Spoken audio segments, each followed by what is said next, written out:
A House is a House for Me by Mary Ann Hoberman, illustrated by Betty Fraser.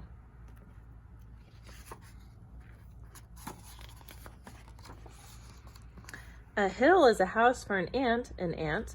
A hive is a house for a bee. A hole is a house for a mole or a mouse. And a house is a house for me. A web is a house for a spider. A bird builds its nest in a tree. There's nothing so snug as a bug in a rug, and a house is a house for me. A coop, that's a house for a chicken. A sty, that's a house for a sow.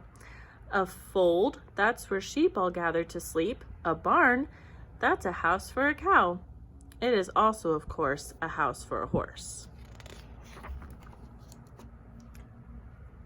A kennel's a house for a dog. A dog is a house for a flea. But when a dog strays, a flea sometimes stays, and then it may move in on me.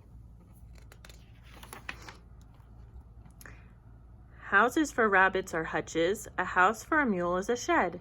A castle's a house for a duchess. A bedbug beds down in a bed. Mosquitoes like mud holes or puddles. Whales need an ocean or sea. A fish or a snake may make do with a lake, but a house is a house for me. A shell is a dwelling for shellfish, for oysters and lobsters and clams. Each snail has a shell, and each turtle as well, but not any lions or lambs. Lions live out in the open, monkeys live up in a tree, hippos live down on a river. Now what do you know about me?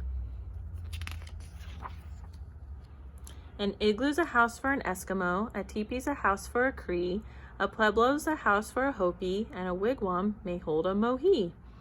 A garage is a house for a car or a truck, a hangar's a house for a plane, a dock or a ship or a slip is a house for a ship, and a terminal's house for a train. A husk is a house for a corn ear, a pod is a place for a pea, a nutshell's a hut for a hickory nut, but what is a shelter for me? A glove is a house for a hand. A stocking's a house for a knee. A shoe or a boot is a house for a foot, and a house is a house for me. A box is a house for a tea bag. A teapot's a house for some tea. If you pour me a cup and I drink it all up, then the tea house will turn into me. Cartons are houses for crackers. Castles are houses for kings.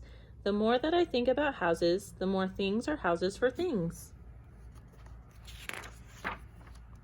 And if you get started in thinking, I think you will find it is true that the more that you think about houses for things, the more things are houses to you. Barrels are houses for pickles, and bottles are houses for jam. A pot is a spot for potatoes. A sandwich is home for some ham. The cookie jar is home to the cookies. The bread box is home to the bread.